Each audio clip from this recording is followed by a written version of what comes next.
If it's all right with you now, I'd like to tell you the truth. I've been lying, I don't want to. I've been hiding, it's all that I do. I've come undone since I met you.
Good evening. That powerful voice upon which we begin our journey together this evening belongs to the Iron Swing Singers. Please join me in thanking them again. Gentlemen.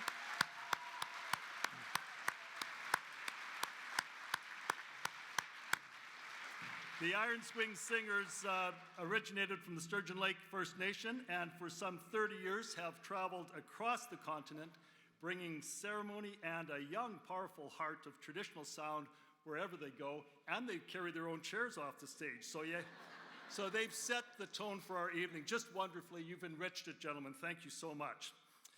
I am Mitch Holash, and I am honored to have been asked to play a very small part in a very important evening for our community. And frankly, I'm overwhelmed and really quite uplifted to see my community here tonight in these strong numbers, in a strong spirit. So thank you very much for coming out.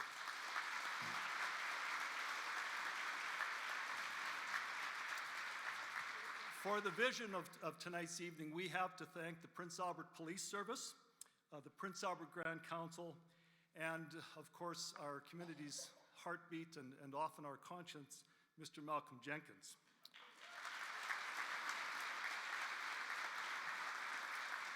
And on their behalf, I wish to welcome you all here this evening. Welcome to a journey on which we will walk together this evening as a community that cares deeply for each other. Tonight, we will journey together. And we will journey tonight with another powerful and impactful voice here with us. We are here tonight to listen with open hearts to a proven leader of great depth from our provincial community, Chief Cadmus Delorme. Thank you, Chief Cadmus, for being here with us tonight. Chief of the Cowessess First Nation, whose heart and attention we have been drawn to by the revelations over the past year of the unmarked graves of hundreds of Indigenous children discovered at the site of the Marville Residential School.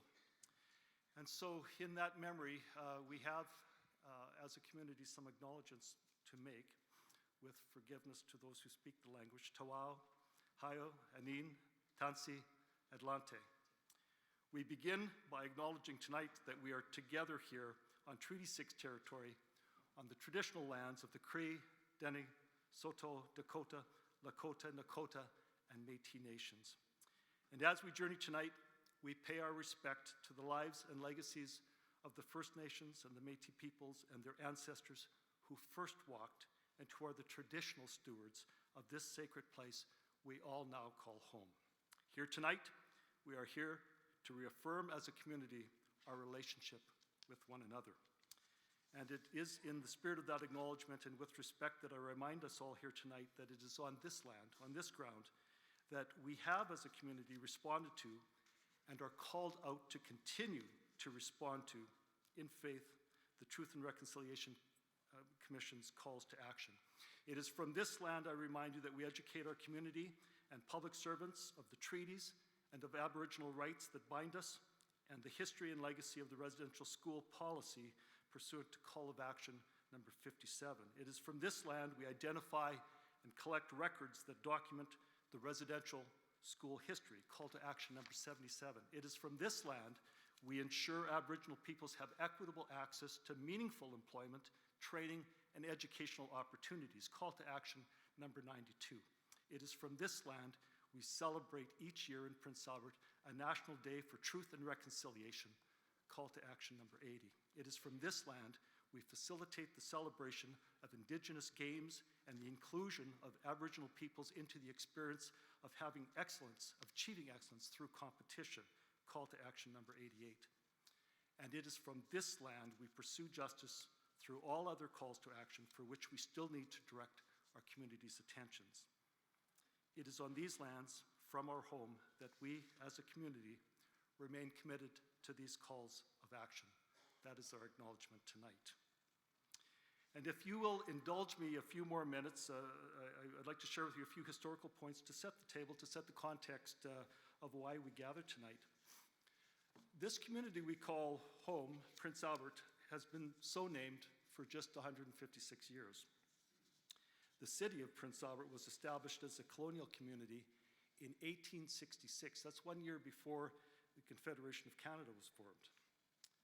But for hundreds of years before 1866, this was first a place of spirited gathering and community for our Indigenous peoples before us. Interrupting those centuries, in 1867, Confederation formed Canada as a nation and formed the Canadian government.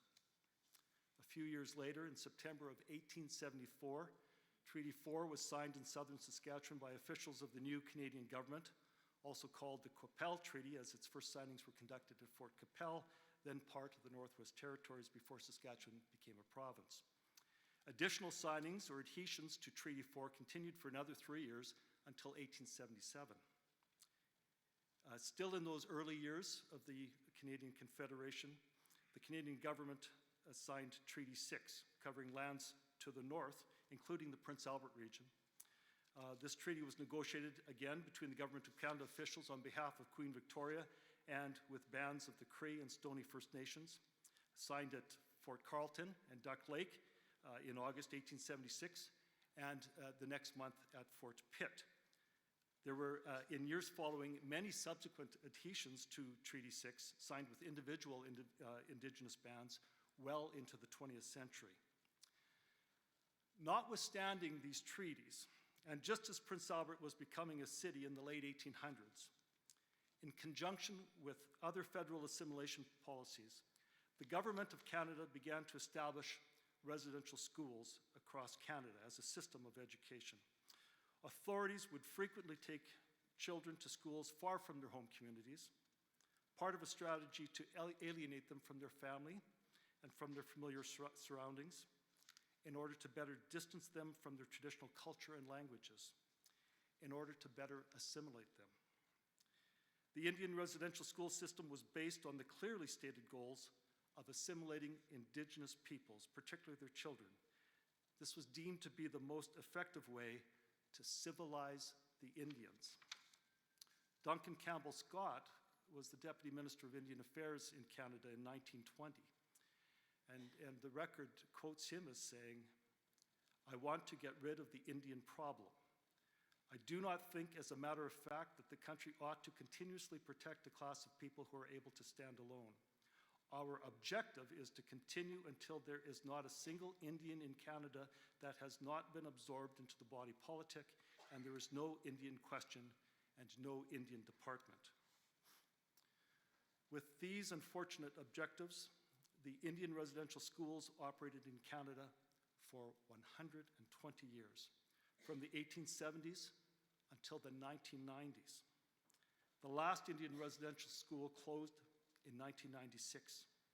Prince Albert's residential school closed in 1996. Indian residential schools operated in Saskatchewan and in all Canadian provinces and territories except Prince Edward Island, New Brunswick, and Newfoundland. In 1920, amendments to the Indian Act made it mandatory for every Indigenous child up to the age of 16 years to attend Indian residential school. In 1933, governments passed legislation requiring the forcible surrender of legal custody by parents of the Indigenous children attending an Indian residential school, purporting to give that legal guardianship to the school principals of those Indian residential schools.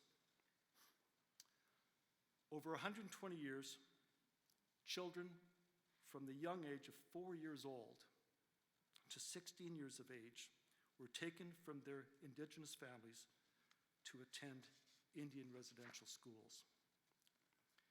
It is estimated that more than 150,000 Indian, Inuit, and Métis children attended Indian residential school over those 120 years. As children, they were forced to abandon their language, their cultural beliefs, and their inherited way of life. They were mandated to adopt the European languages of English or French, and to embrace foreign religious denominations. Their hair was cut or shaved without their consent. Their clothes were taken from them. They were segregated not only from their parents and their grandparents, but also at school from their siblings. They were exposed to illness, they were exposed to racism, and in far too many cases, to physical and psychological harms beyond any parent's comprehension. In recent years,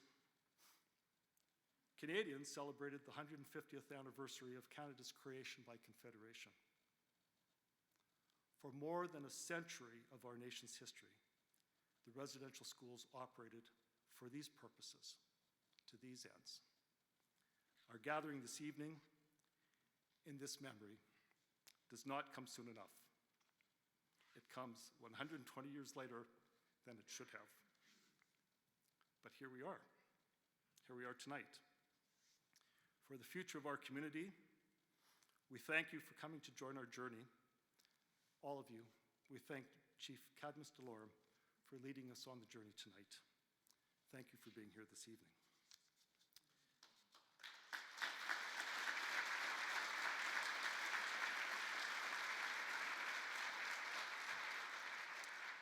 And I am very proud that we have with us this evening another remarkable and energetic dance troupe.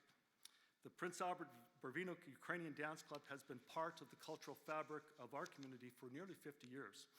The strong Ukrainian presence in Canada, I am told by local historian Councillor Denis Ogrodnik, can be principally tracked into the 1930s, when Stalin and Russian colonial aggression inflicted on the Ukraine a strategy of the terror famine, historically known as the Holodomor, resulting in the death of millions of Ukrainians in Europe and the fleeing of many from the Ukraine to the Canadian West and to Saskatchewan.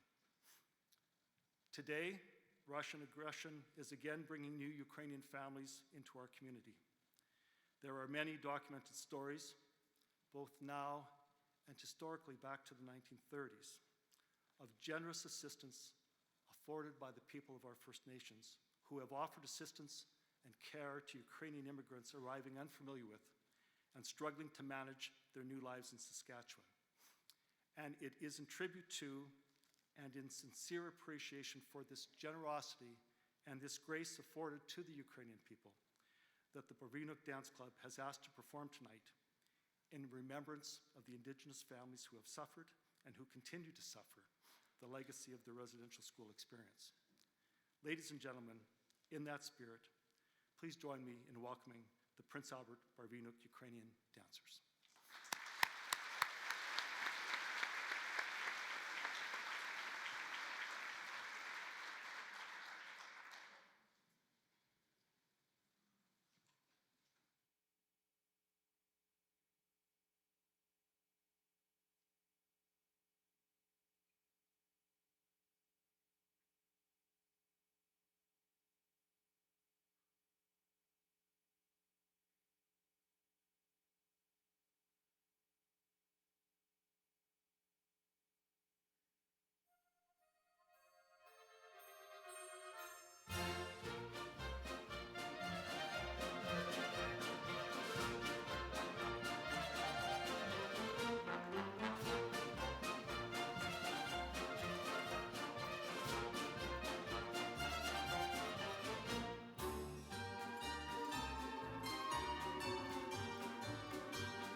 Ladies and gentlemen, the Prince Albert Barvina Ukrainian dancers. Thank you. That's the first time we've seen that. They didn't rehearse here on stage today, and every one of those young people came with a spirit of reconciliation and gratitude in their hearts. So thank you for indulging them, and their thank you to the First Nations people who have honored the Ukrainian settlers here. So thank you very much, Prince Albert Barvina dancers.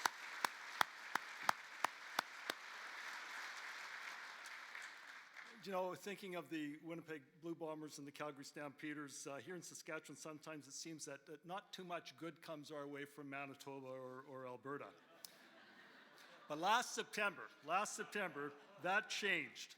The Deputy Chief of the Prince Albert Police Service currently hails from the Sioux Valley Dakota Nation in Manitoba and served a distinguished policing career before she got here since 2001 in Alberta, providing policing leadership in and beyond First Nations police services.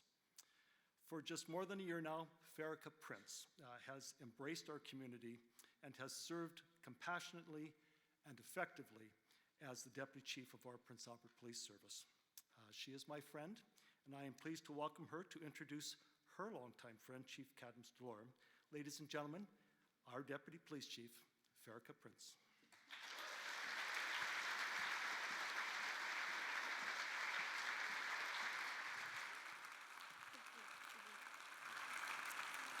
Good evening, everybody.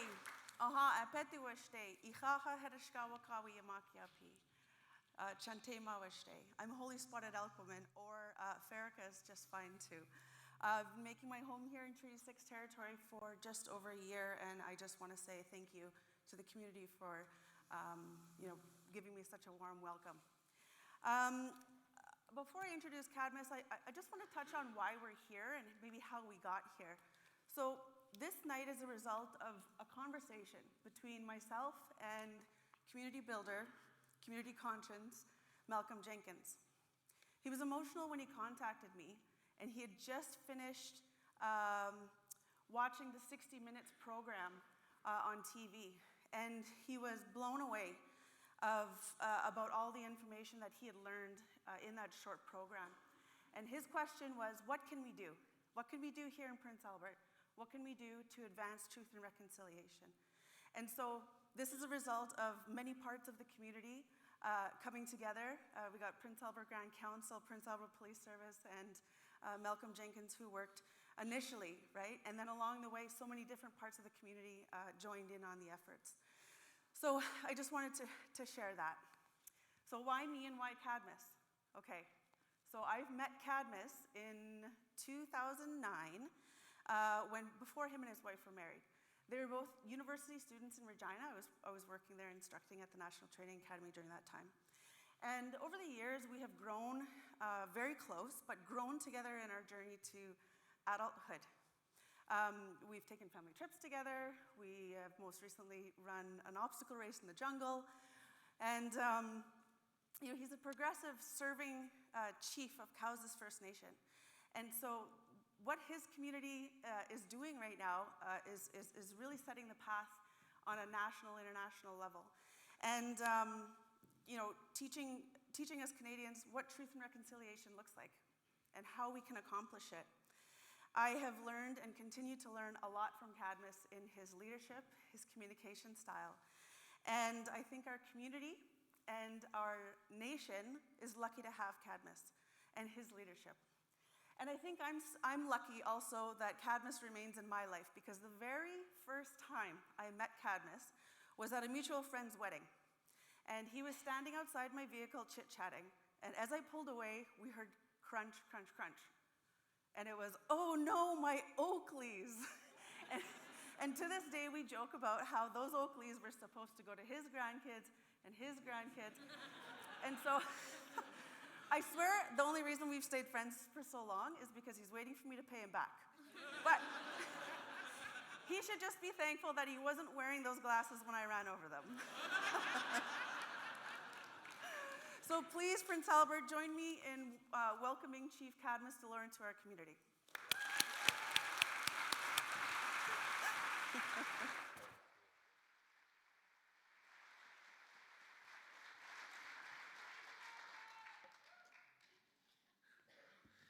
Nanaskamun, you just said thank you. Thanks, Farrakha. Thanks, all the Prince Albert. It's amazing to be here. So honored and so just uplifted to look out here and kind of bright light. I'm giving a bingo squint trying to look at you all right now, but you know, that is B9 called kind of look, and I'm just overwhelmed, and to the dancers and to Iron Swing, and I'm like, now I gotta present. How do you follow that? And just really shows the beauty in the culture. I thank you for spending an evening. We could have been anywhere this evening, at home relaxing and a little bit of snow, and you took all that energy to come here, and I thank you for that. For the next 40 minutes, I'm going to take us on a journey. And it's going to be a journey of laughter, of thinking, a little bit of emotions, but also about unity. Today, we inherited something. Today, nobody created residential schools. Today, nobody created the Indian Act. Today, nobody created 60 Scoop. But we all inherited the aftermath.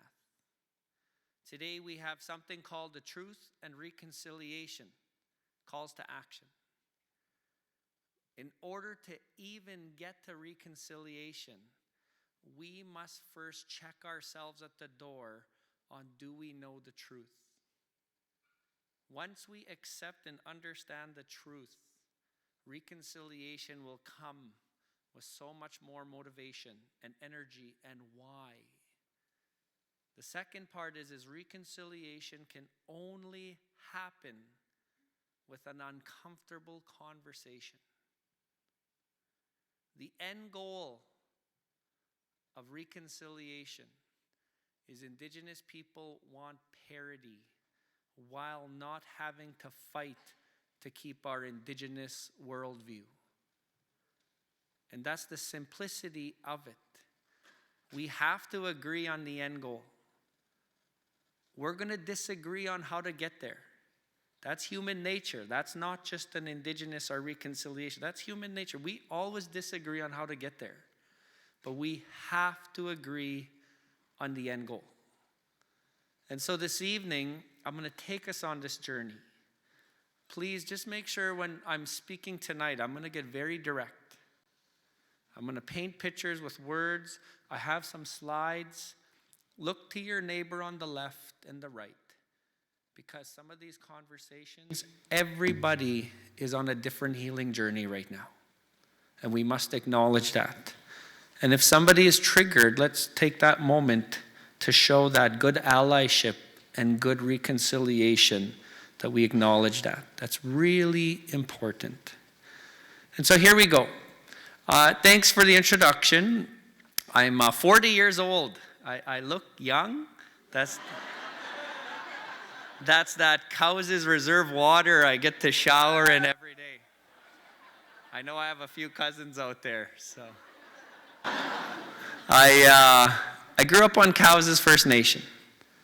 I grew up at my kitchen table was residential school survivor parents. I never attended a residential school.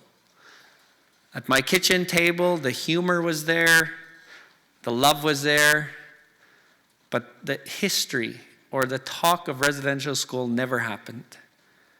When I graduated grade 12 on Cowessess Community Education Center in 2000, I had one goal: to look like Eminem Marshall Mathers. And if you stalk me on social media, you're going to find a picture. I think I pulled it off pretty good. After leaving my parents' house and starting a journey, I eventually made my way to the First Nations University of Canada. So just because I grew up on the First Nation, just because I was Indigenous, Native, Indian, Aboriginal, First Nation, I really had no clue what that meant. When I got to First Nations University of Canada, I took an Indigenous Studies 100 class.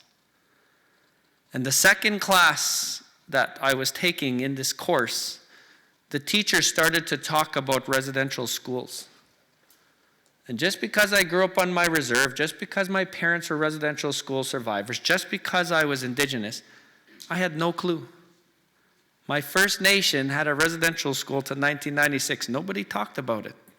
It wasn't taught in our schools at that time because it was still going on. In that second class I took, the teacher started talking about our history. And I'm like, what do you mean my parents went to these schools?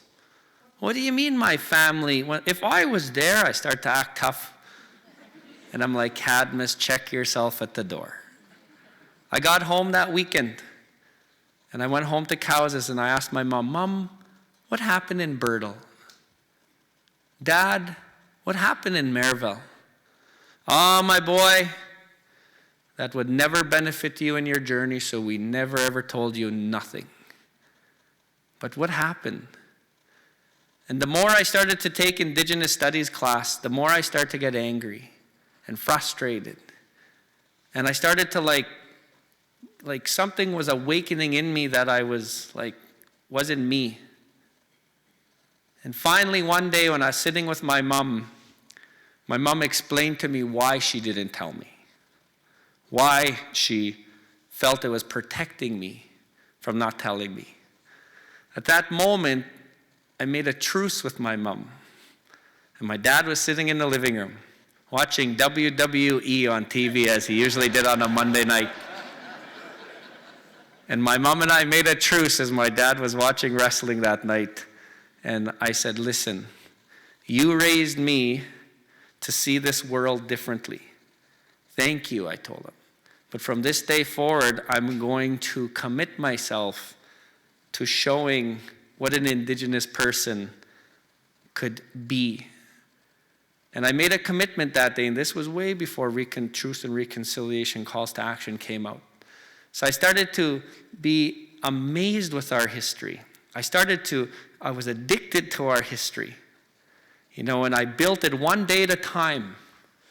And today I'm a little too proud to be Indigenous. I got to tone it down a little bit. I scare some people in the room. and that's the introduction of what we truly inherited. Is there's many Indigenous people in this room, in this city, in this province that are walking, that are succeeding, but we're all rediscovering ours. The Truth and Reconciliation Calls to Action, there's 94 of them. Those are for Canadians. There's an unwritten Truth and Reconciliation in each one of our Indigenous communities that's Indigenous to Indigenous.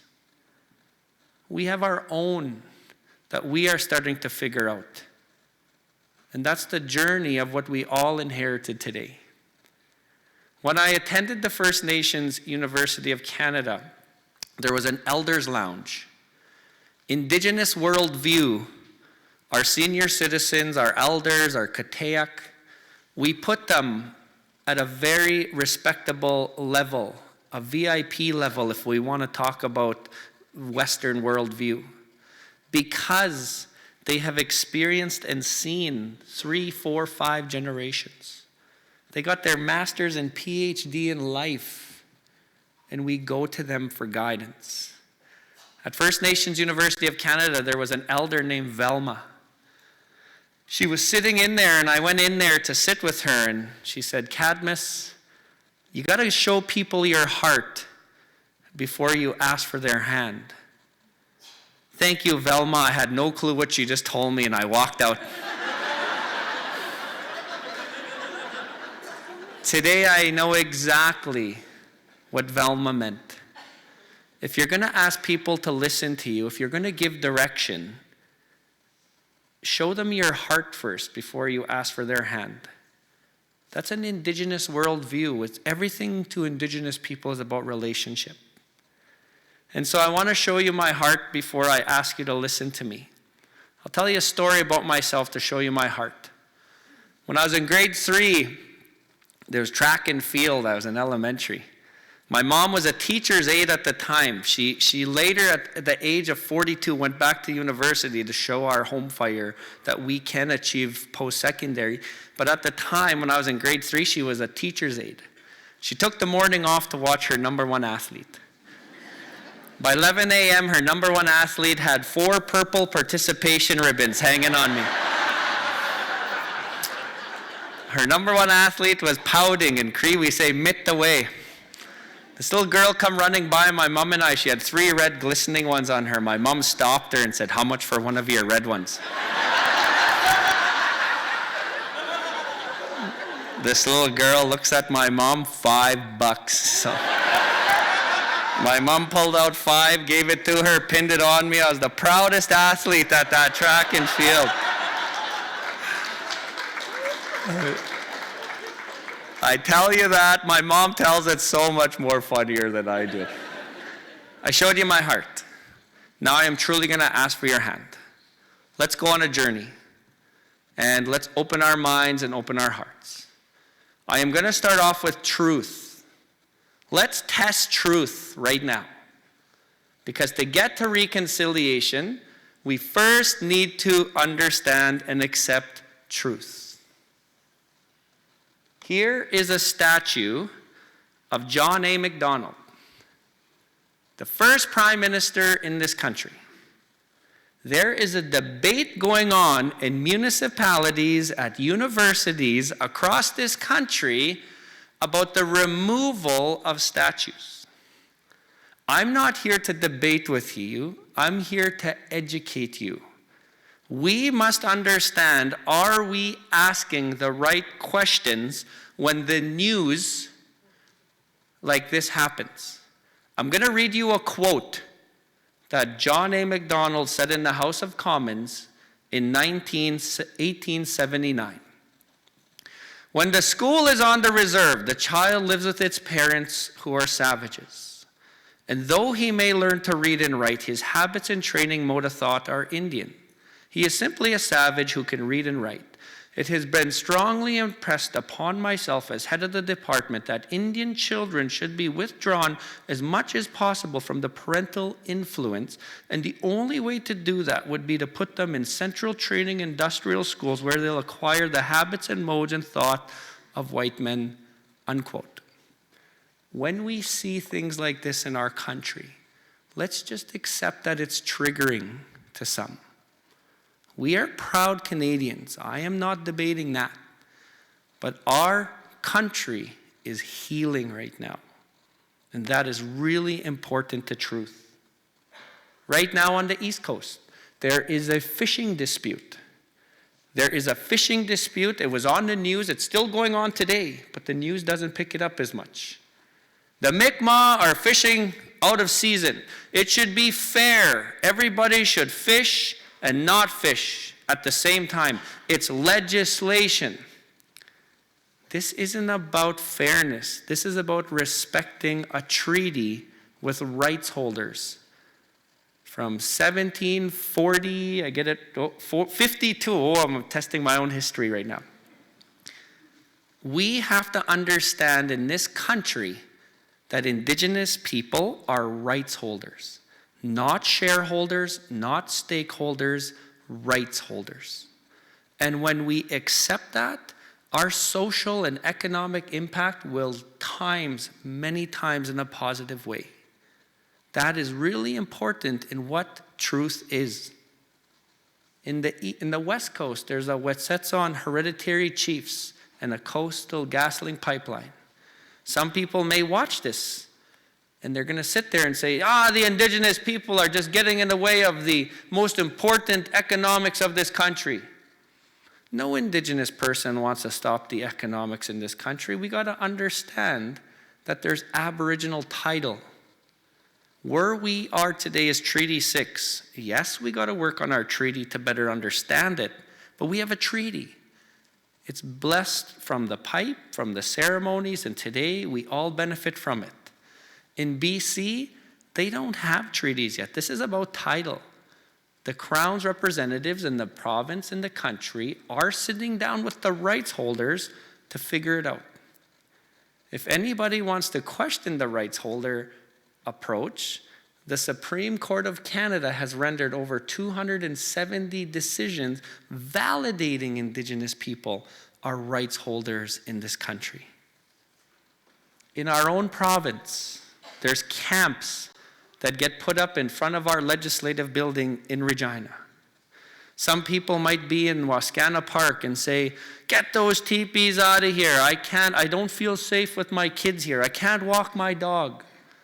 No Indigenous person wants to live in front of the legislative building.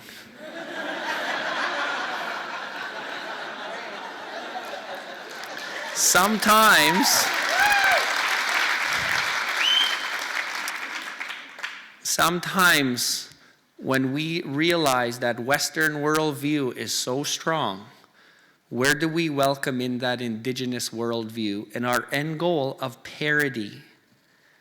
Sometimes some people's voices in this province feel so small from the injustice of the social services system, from the injustice of the justice system, from the suicide pandemic in the north. Are the people that we are pushing to the front to lead us having those tough conversations? We have to make sure today that we don't get lazy in the truth of addressing it. Idle no more, 2014. This didn't have to happen. When we elect individuals and officials and parties to lead this country, this happened because of Bill C-45, which would have abrogated and degraded against inherent rights and treaty rights with the rights holders, and it was trying to get pushed through an omnibus bill. Created this whole domestic and international movement that didn't have to happen and spend our energy there if we truly understood our relationship. I was very young when Oka happened. I don't remember it, but I learned it in university. This didn't have to happen in our country if we truly knew that relationship. The town of Oka was about to build their back 9 golf course to their front 9 golf course. The town of Oka checkmarked the municipal bylaws. The town of Oka checkmarked the federal and provincial guidelines. They brought in the bulldozers. The Mohawks said, just wait, nobody came and asked us. This is ancestral burial ground. The town of Oka said, get off the way, we did our due diligence. Created this standoff in this country. The only time the military were called in to protect a certain people domestically. Created such a picking a side and racial tensions in this country. It didn't have to happen if we truly knew that relationship. Unmarked graves at residential schools. Kamloops, Maryville, St. Philip's. All across this country, these stories are coming up. There's 2 things I learned at this moment with unmarked graves validation. Unmarked graves at former residential schools for Indigenous people, it's validation. Validation of the pain, frustration, anger, tiredness of trying to remain Indigenous in a country that is still oppressive to the Indigenous worldview. To my amazing Canadian friends and family, the shield is down. Many are admitting, maybe I don't know the truth between Indigenous people in Canada.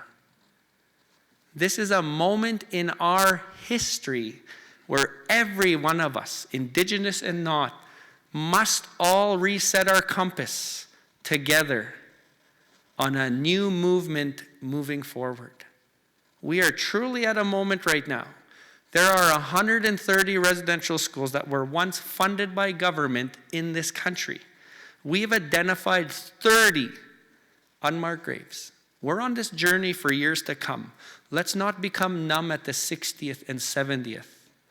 Let's make sure we acknowledge that these are truly triggering to many of us. I'm not a horse rider. I was actually really scared on this horse.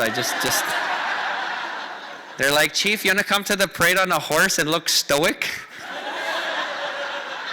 I was good until a balloon went under the horse. I was done after that.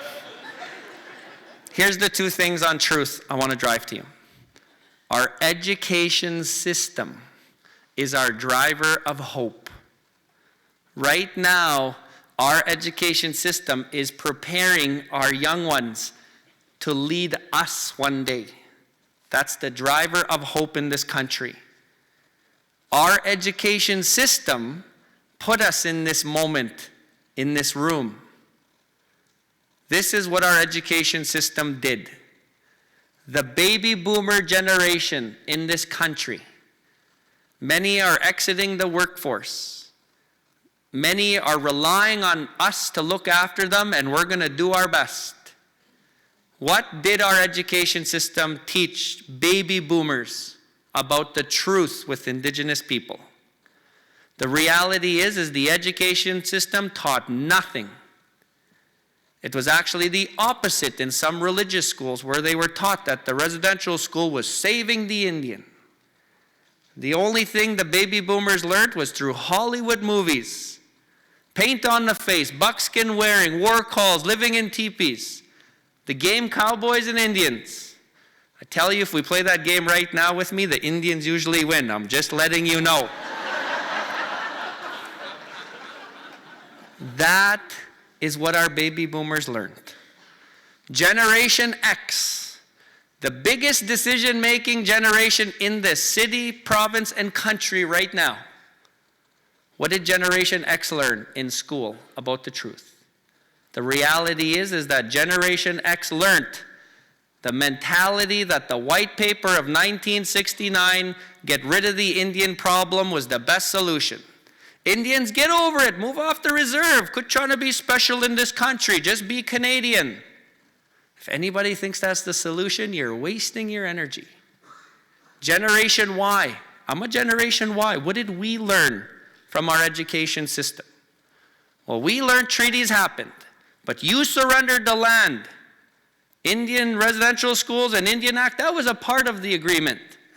Far from the truth. Today, our millennials are entering the workforce from post-secondary institutions, mandatory Indigenous studies classes. Today, our Generation Z are moving into universities, mandatory Native studies classes. The most important table for reconciliation in this city, province, and country is the kitchen tables that each of us go to at Thanksgiving. There is no mandatory Indigenous studies class coming to baby boomers, Generation X and Generation Y. Do you think when the grandson is sitting at the kitchen table and says, Grandpa, you know what I'm learning about treaties? Do you think Grandpa is going to agree with him half the time? We have to understand and teach our kids that we are now the students as adults because we weren't taught the truth. How can we even focus on reconciliation when we are resetting ourselves and our kids are the drivers of reconciliation? Let's make sure that we check ourselves and do our part. The second part of truth is what happened to Indigenous people. What is intergenerational trauma? What happened at residential schools? I'm going to give you an example of my maternal lineage. My great-great-grandma, her English name was Gracie. Gracie was born in 1874. Gracie grew up with an Indigenous worldview from her mom and her grandma. In her home, she had affirmation of love, quality time, physical touch. She was a very resilient. In her time, she's seen no children in care, no unemployment. Everybody had a role, everybody had a duty. The Indigenous worldview was the driver. Gracie had my great-grandma Maggie. born in 1900. In 1906, because of Canadian policy, Maggie attended the Round Lake Indian Industrial School. Maggie should have got vertical lineage teachings from her mom Gracie and her grandma, but Maggie didn't. Maggie went into horizontal survival mode with her sisters and cousins. The abuse was real. Maggie had my grandma Evelyn, second generation. Because of Canadian policy, Evelyn did not get the vertical lineage from her mom and grandma. Evelyn went into horizontal survival mode. Charlotte, my mother, born in 1949, because of Canadian policy, she went to Bertel. Charlotte should have got vertical lineage teachings, because that's what this country promises any new Canadian to come here. We're good government, justice for all, but not Charlotte. Horizontal survival mode. I was born in 1982. Never attended a residential school in my life. My mom had to find her locus of control of that anger and frustration and bitterness of what she just went through while trying to raise a young man in this country. I'm very honored to share with you that my 6-year-old daughter and my mom are inseparable today. That vertical lineage is getting stronger in my personal journey.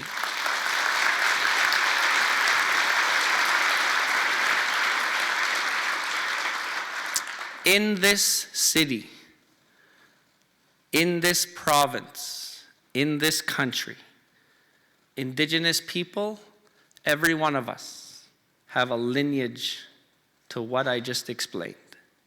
Some, the vertical lineage is strong again. I praise, I thank, let's learn more, let's encourage, let's lift them up, let's share. Some are at a 45-degree angle. They're getting stronger. Let's keep those social programs going. Let's keep those sports going. Let's keep them busy. Let's invest. Some, 100% horizontal survival mode in 2022. Residential schools closed in 1996. Sometimes that old tough love mentality, that's closed chapter. Get over it now. No Indigenous person in this country wants anybody to feel sorry for us. We don't want pity. We don't want anybody to feel sorry for us. We want parity while welcoming in our Indigenous worldview. That is the importance of truth. Once we own this moment, we don't want anybody to feel bad. We don't want anybody to feel like guilt. That is gonna happen. But use that energy to the next step, to use it as motivation. And that's the awakening of reconciliation. Reconciliation is a means to an end. In order to understand reconciliation, we first must understand what colonization and decolonization means. I'll use my maternal lineage to explain it. Gracie. Gracie was pure, my great-great-grandma. Indigenous worldview strong. Gracie grew up with affirmation of love, quality time, physical touch, vertical lineage. Maggie, Evelyn, Charlotte, survival mode. They're here. They kept something alive. Survivors of residential school, if you're in this audience, you are my hero because you kept that spirit alive. Today, my daughter Callie, we're getting stronger. I'm not saying that colonization and decolonization is something simple. We got to understand from Gracie to Callie, my daughter, colonization did happen. We're now on a journey of decolonization. Callie should have that quality and confidence that her great-great-great-grandma had. That's decolonization. Colonization was tough. Decolonization is going to be even more tough. Decolonization is only the beginning. What is on the other side of that Pandora box? We don't know. But we shouldn't be afraid to try and get there. My mom had this picture all over our house growing up. It was on our kitchen table mats, picture on the wall. I seen it so much, I even got one tattoo of it on my arm today. When I'm old, it's just gonna hang real low, I just know it, yeah. This is a picture that resonates with so many survivors today. When I was at First Nations University, we got to pick something that we seen on a regular and did a research on it. I did a research on this. In 1912 in the United States, an American Indian, he was very elderly in 1912, and he drew this picture before he passed away. He was the last of his tribe to He remembers not living on the reserve. He remembers before there was residential schools. But by 1912, he was already sad on where the colonization went. In this picture, you see a warrior with his head down. You see the horse that chased many buffalo, went into many battles, and the warrior horse's head was down. This is a reality of where we're at sometimes in checklisting how much work we have to do. The great thing about this picture is he never threw down his spear. He still had hope. The greatest warrior today is the one that's going to bring peace. A warrior in our Indigenous worldview is not the one that scalps, not the one that steals horses, not the one that goes out and tries to fight. The greatest warrior is the one that brings peace. That is a strong Indigenous worldview. This is a picture that was set back to 1870s. They look so stoic. I always say they were from Cowessess. In a book that I'm going to recommend right away from James Daschuk, Clearing the Plains, he wrote his book, and in the history of this country, 3 surveyors came to this part of our province in the 1870s. They knew they were coming here, so they sent out surveyors. These three surveyors wrote in their diary, coming across 3 warriors on horseback, the most stoic, confident, fit people in their entire life they ever met. For 3 days, these warriors didn't speak no English or French, gave them the best hospitality, gave them food, gave them shelter, toured them around for 3 days, even gave them pemmican as they start to go back. That's the beautiful Indigenous worldview that we still have today. We are still like that today. This is where we have to get back to. I'm not saying that I want to go back to the buckskin wearing. I don't want to go to the Hunter Society for my food. I go to Costco now. I'm not saying decolonization is going back. I'm saying look at the confidence, the affirmation, the respect, the calmness. That is what we strive for. In our history, there are some beautiful Indigenous worldviews that we are missing. And this is for all Canadians. This is a missed opportunity in our country. We have not welcomed in Indigenous worldview till now. This is a picture of how tribes used to set up their tribe pre-reserves. If we were a tribe, we would all set up our tribes like this. If we were Buffalo and Plains people at the time, that was our resource. Our teepees would be on the outside. We would live in those teepees with our parents and grandparents, and the vertical lineage was very strong. There was no children in care, no unemployment. We voted with our feet. If we didn't agree with the Women's Council or the hereditary chief and headman, we'd pack up camp and go find another tribe. The kids, when they were done their chores, would run to the middle, the schools. The schools were our drivers of hope. Indigenous people had schools. They weren't brick buildings. They weren't book and textbook. They were oral stories. They were legendary stories. A kid from the age of 3 to 12 would learn 1,000 legendary stories. Every legendary story would have a purpose, a meaning, and not give them the answer, but give them the creativity to see this beautiful world through an Indigenous lens. I'll give you one example of an Indigenous legendary story. Picture yourself sitting in a teepee. You're about to get this beautiful Indigenous worldview. One day, all the dogs in the nation decide to have this grand meeting. So the dog messengers ran out to go tell the other dogs. This Cree male heard these dogs talking, because there was a time when animals and people could talk. There was a time that relationship was strong here. This Cree male said, "I'll come to your meeting." And the dog said, "No, humans are forbidden. This is for dogs only." And what do we do as humans when we don't get our way? We pout. We mitt away. And this Cree man pouted. All the dogs got to their grand meeting. It was this huge teepee. Every dog would unhook their tail, put it on the outside of the teepee canvas, and then go inside. When all the dogs were in their teepee, they started their grand meeting. This Cree male, what do we do as humans when we pout? We want to get even. "I'm going to teach a trick on these dogs," he said. He started a fire behind the teepee. When the teepee got big enough, he banged on the teepee. "Fire!" All these dogs were panicking. There was only one door. They were all trying to get out.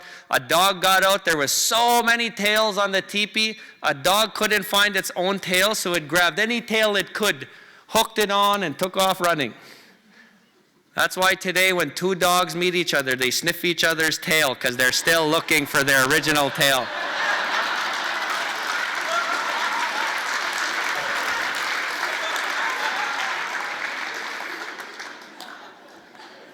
Scientifically, we know what those Cowessess dogs were up to. I'm not here to debate that.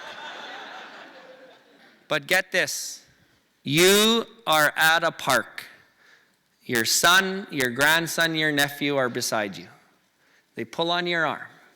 Grandma, grandpa, mom, dad, auntie, uncle. Look at that dog is looking for its original tail over there. Both of you are going to lift with a smile. That is Indigenous worldview. It is pure. I am a little cautious of what this world is teaching our kids today. The polarization of politics, the F.U. Trudeau stickers on trucks. What are we teaching our kids? I remember as a kid around my kitchen table saying, "Treat people the way you want to be treated." The more we welcome in this Indigenous worldview in this country, in this city, in this province, the more we're going to have that affirmation of love in our next generation. We are at a moment in our history where that peer-to-peer of our kids is the strongest it's ever been. Those kids are always not listening to that parent-to-peer relationship. It's kid teaching kid now. And the social media is not helping. Indigenous worldview for all of us could be a very foundational teaching moving forward, because we see this worldview with passion and relationship. The history isn't just about residential schools and the Indian Act. It is beautiful. And let's welcome that in. The Western worldview is the pie's not going to get bigger. The Indigenous worldview, we must massage it into our life. It is going to be tough, because what we always thought was normal may not be normal in this new hybrid that we all must welcome in. I'm going to finish it off with two things. What is reconciliation and what is the end goal? There's a couple Cowessess citizens in the crowd tonight. Our signatory chief, his name was Cowessess. In this province, First Nations are named after the male hereditary chief that touched the pen and prayed with the pipe for this treaty. Mistawasses, pound maker, Cowessess. 2 days before Treaty 4, Cowessess was confused, Chief Cowessess. He was old and elderly in 1874. He watched half of his family perish in 1860 from the smallpox pandemic. The medicines that he always knew could not handle the smallpox pandemic. He watched the buffalo deplete in 1870, the only resource he's ever been known to sustain his way of life. He watched new settlers coming to this land he's never seen before. He knew change was coming, but he didn't know what the treaty meant. He was sitting under this tent. The Crown's representatives were there 2 days before Treaty 4. Everybody was going to this one person. This one person didn't have a title, but everybody was going to him. So Chief Cowessess asked the interpreter, because he only spoke Soto and Cree, "Who is that person?" And the interpreter said, "That's the lawyer." Chief Cowessess said, "What's a lawyer?" And the interpreter said, "He went to this university, this school called the law school, and he protects and defines our laws today." Chief Cowessess asked the interpreter, "If I agree to this treaty, can you help make my children like him, but always make sure that you protect my children to be me?" The interpreter ran to the Alexander Morris, the commissioner, told Alexander Morris. Alexander Morris came and told Chief Cowessess through the interpreter, "Chief Cowessess, that's exactly why we want to do this treaty with you. We will help your children be like that lawyer, and we will always make sure your children could be like you." Chief Cowessess was optimistic. He touched the pen, blessed it with pipe, ceremony, embarked on this new journey. Picture 2 canoes going down the river. I'm not trying to teach us the wampum treaty of our cousins to the east, but picture 2 canoes going down the river. One canoe, the rights holder, Cowessess. Or replace Cowessess with another rights holder that you're thinking of. The other canoe, the Crown, Canada, the provinces, the municipalities. We were supposed to flow down this river together as long as the sun shines, grass grows, river flows. Every generation, we would change our mandates and positions based on our domestic and international social and economic condition. We were supposed to exchange a child in each canoe to be raised to know that ideology of that canoe and then be given back. That didn't happen. 2 years after Treaty 4, the Indian Act was thrown in the Cowessess canoe. The Indian Act had one purpose: to imprison the minds of the Cowessess people.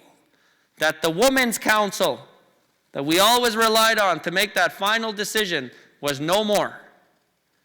That the government became the parent and the Cowessess Indians became the children. That micromanaging from birth to death in our canoe. The Cowessess canoe fell behind a little bit. 22 years later, the residential school was thrown in the Cowessess canoe. Had one purpose: to brainwash the Cowessess people. That men didn't know the spiritual connection to our braid. That the vertical lineage didn't matter anymore. That the language didn't matter anymore. The Cowessess canoe fell behind even more. Today in 2022, the Cowessess canoe just wants to catch up. We're not trying to take a different river. We're not telling the Canada canoe to go back to Europe. At least I'm not. Some people in my canoe say that. I'm like, that'll never happen. We're not asking Canada to slow down. We're asking Canada to invest in our canoe and start decolonizing, getting some of those colonial laws out of our canoe that we don't need. The Charter of Rights and Freedom, the Criminal Code of Canada, those are hybrid laws. We are always going to coexist with laws like that. But there are many laws that we have to start to decolonize that canoe. I'll give you one example. In 2018, I was sitting with the Minister of Social Services, and I asked her, "Minister, where did Cowessess tell the province, here's our children in care, you look after them?"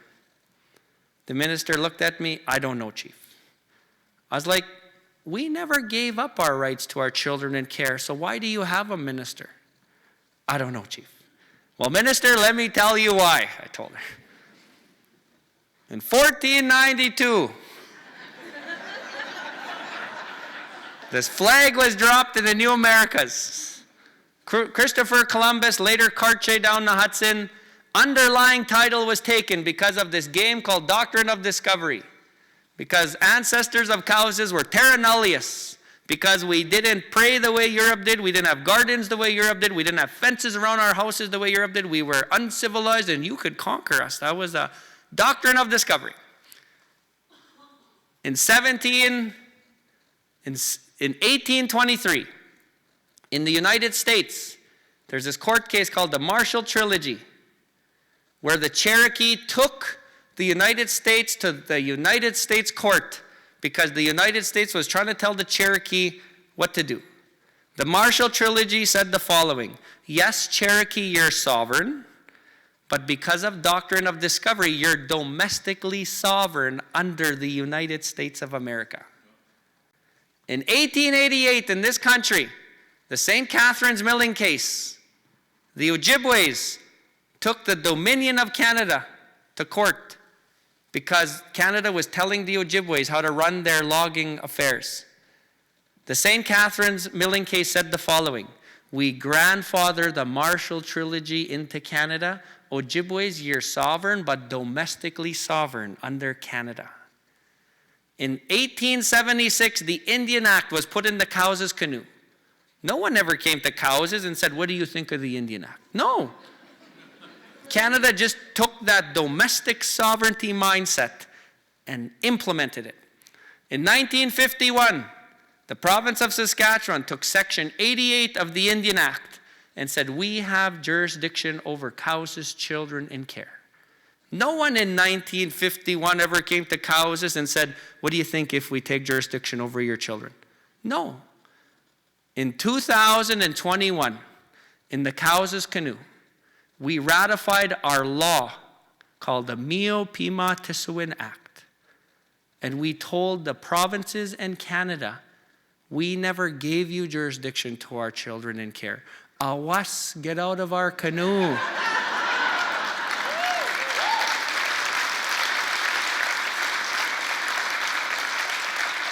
And guess what? They awast.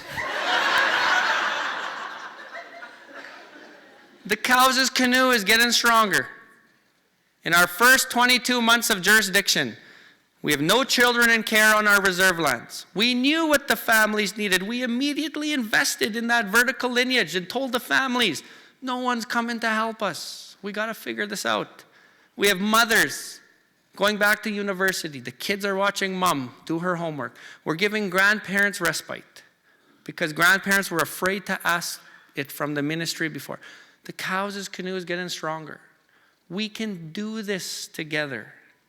But we have to understand that all we want is parity while respecting our Indigenous worldview.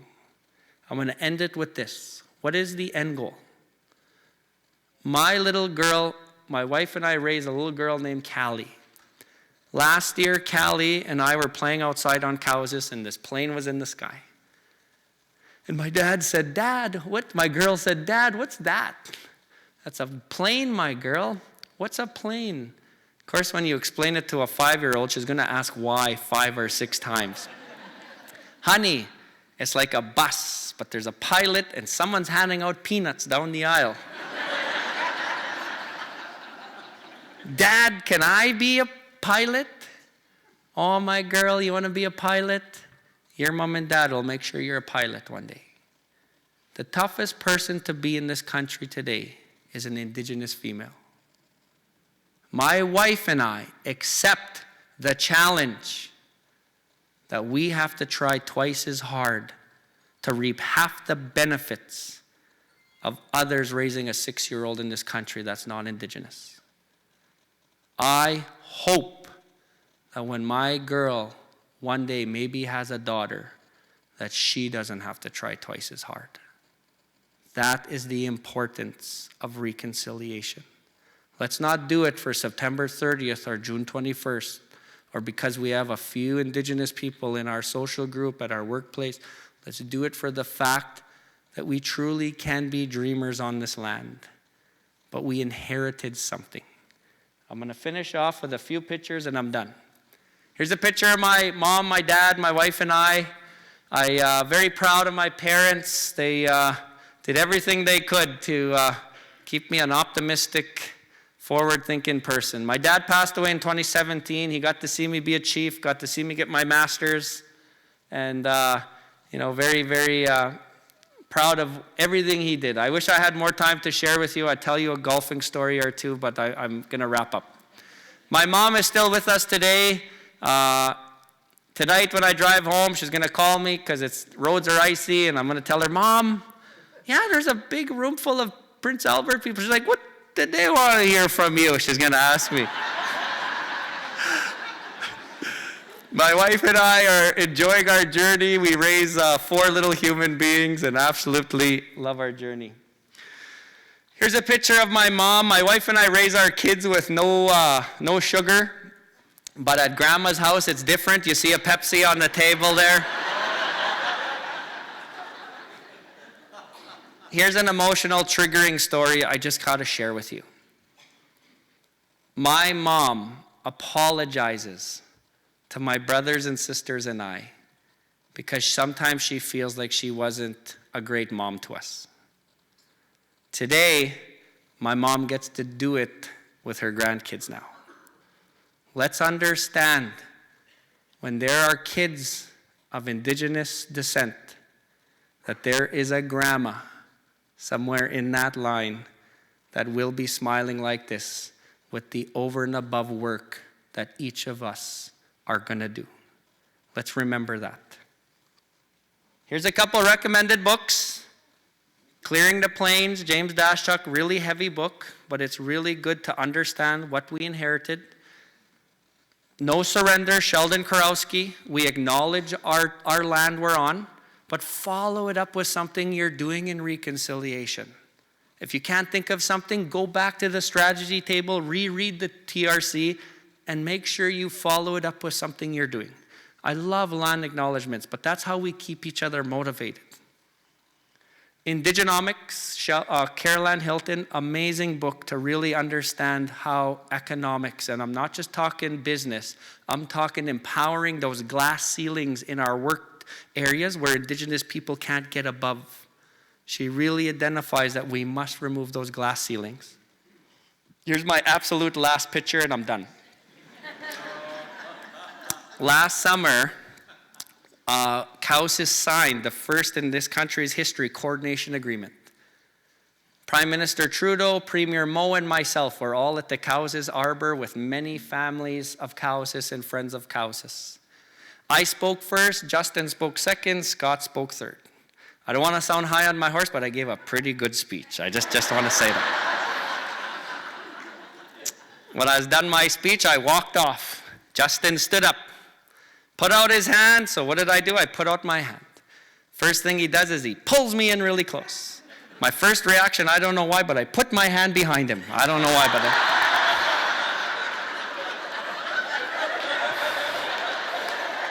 he looks at me in the eyes and he says, "Did you write that, Chief?" "No, big guy, it was all from the heart," I told him. Later that night, my wife and I are in bed doing what married couples do before bed. We're both on our phones beside each other. And she shows me this picture. It's the first time I seen it. I was so busy all day, a media outlet. She puts her phone in my face and says, "Look at this picture." "Cool," I told her. She looks at me, "Well, I wish you looked at me the way you looked at Justin."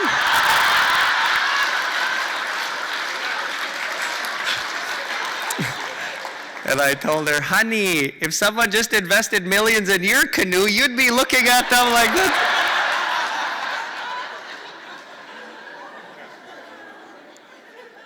We all inherited something today. Let's just acknowledge that people are healing.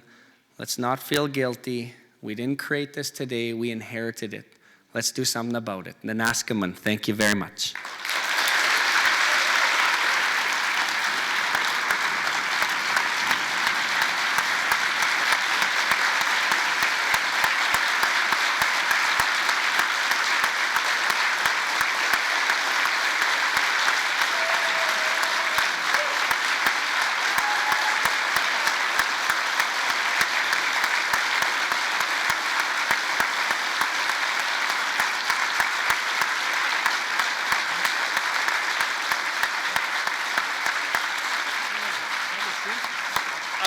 sit down?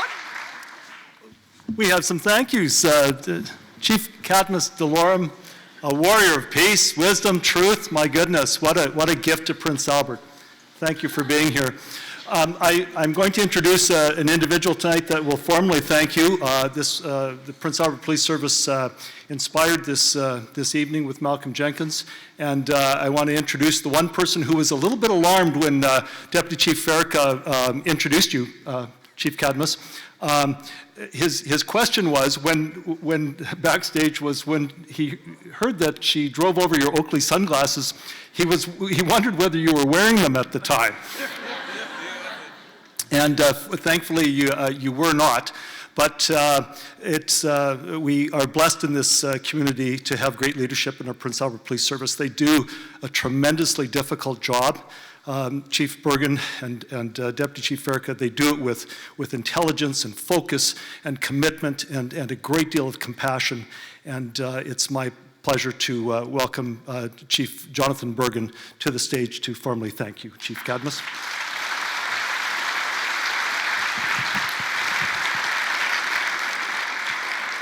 Thank you, Mitch, for that warm introduction, and what an amazing evening and amazing message. Chief Cadmus Delorme, I don't know that you'll remember, but about 4 years ago, I was blessed to hear a message from you delivered when I was in Regina with other police officers, and that message was critically important and very impactful, and I still think about that message today. Although I don't think I cost you a pair of sunglasses, so I'm not sure that I had the same impact on you as maybe my deputy chief did. But Chief Delorme, you know, it was when I left Regina and driving back and talking with my administrative team, we knew that we had a goal, and that was to bring you back to Prince Albert and share and educate and inform and bring that message to the Prince Albert Police Service. Then, unfortunately, we ended up in a pandemic, and things changed, and we got into lockdown, and we weren't able to do that. Shortly after, we had Farrica Prince join the police service, and that idea grew into this, where we were able to have your message, your time spent with the city of Prince Albert, the community, much more impactful than just the police service, and I believe that was a real gift. Chief Delorme, I see your work, your leadership on the same path as the greatest warrior. And this work and this education is on that path of peace. And I thank you from the bottom of my heart for the work you're doing, for the partnership that we were able to bring together for tonight. And I look forward to eating some peanuts in the back of the plane as your daughter's flying me off to some hot destination. Thank you, Chief Delorme. Thank you very much. Thank you very much, Chief. Thanks, John. Hold on. So, Chief Delorme, we are a community of families in Prince Albert, as your home is, and we have some families that lead and some people that lead their families in our community. And like most of us in this room, there's probably no family and no person that we admire more than the family of Richard Ahaniku. And Richard is here with his helper elves tonight to bring you a special thank you on behalf of the community of Prince Albert. Richard Ahaniku. Thank you. Before we do our Star Bank presentation, can I have everybody stand and give Malcolm a big hand? This is a great thing he started.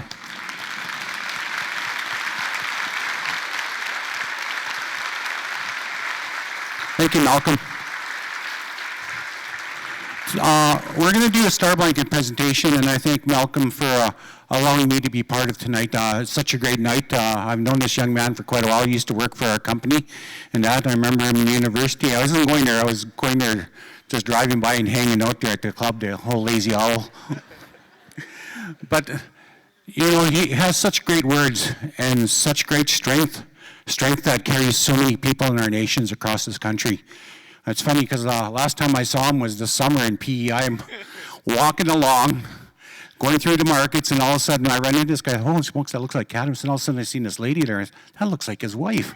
And I looked and it was them also, and he goes, hey, you, and, you know, you have to go all the way to PI to run into a prairie Indian, so.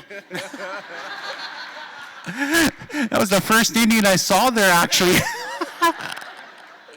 But it was great, you know, and it was so uplifting to see him, that smile, and to find out I helped him with his wife little. His wife was a little shocked at how many lobsters he ate, but then I told him my record, and that was nothing. Yeah. So, but today we want to present with a star blanket to this young gentleman, and I say young because I'm definitely quite a bit older than him. And that we want to present him with a star blanket. And just so you know, a star blanket is one of the highest honors.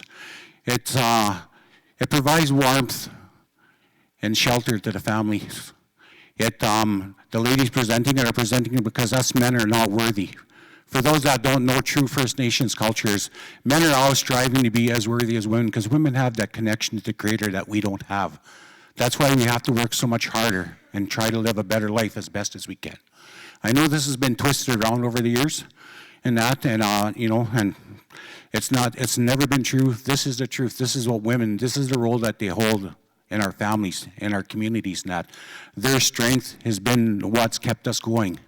And that, and seeing with all the discussion and everything we had, and it's funny how the Creator works, because you know, I ran into Malcolm and I asked him a few questions. He said, hey, it's great, let's do it. And then I went to my EA at work and I said, do we have a star blanket? And she goes, well, we're getting some in a little while, but she goes, but we have this one we've never used yet. And I said, well, let's see it. And as you can see, there's a lot of orange in it, and the orange has huge significance, not only for the age we're living in now, but for this gentleman in his community and that. So we thought it would be best to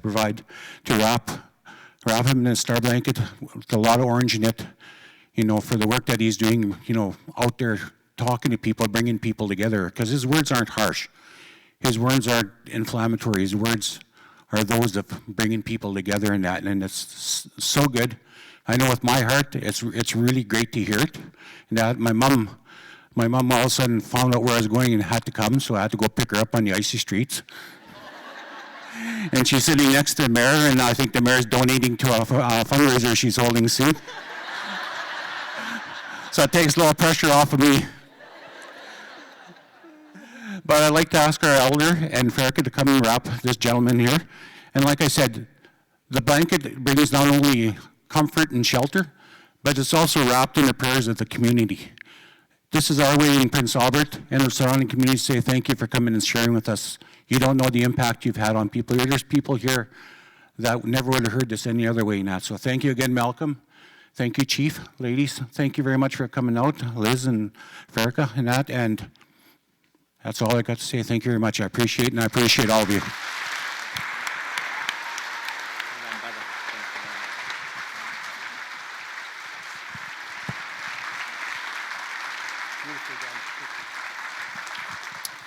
That's beautifully done as always, Richard, and thank you, ladies. And you look cozy, Chief. That really brings us to the end of our evening, and thank you. You've been a good sport while we thank you. And Kurt, I wanted to have something to give to you on behalf of the people that came out tonight.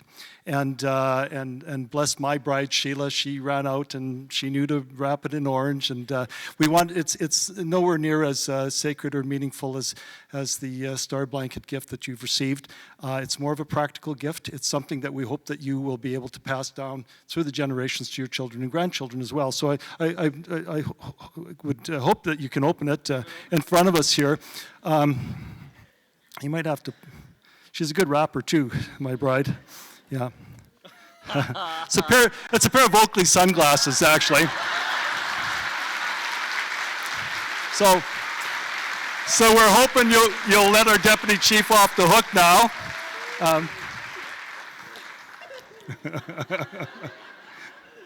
And yeah, we hope you'll let her off the hook now. But if we can just caution you, don't wear them any place near her.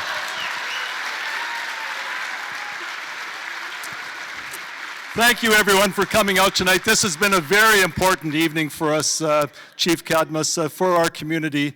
You are certainly a warrior of peace, of wisdom, of great truth. We thank you for sharing your heart with us. There's a tremendous amount of truth that we need to hear and we need to continue to focus on. You took us on a journey, but it seemed like a step. I think there's lots more work to do. And thank you for extending your hand. We will take it. And we thank you for the leadership that you provide our entire province and all the people that are fortunate enough, like us tonight, to listen to you. Thank you. We are with you, and we will continue to focus on what you've asked us to focus on. Thank you so much for coming to Prince Albert.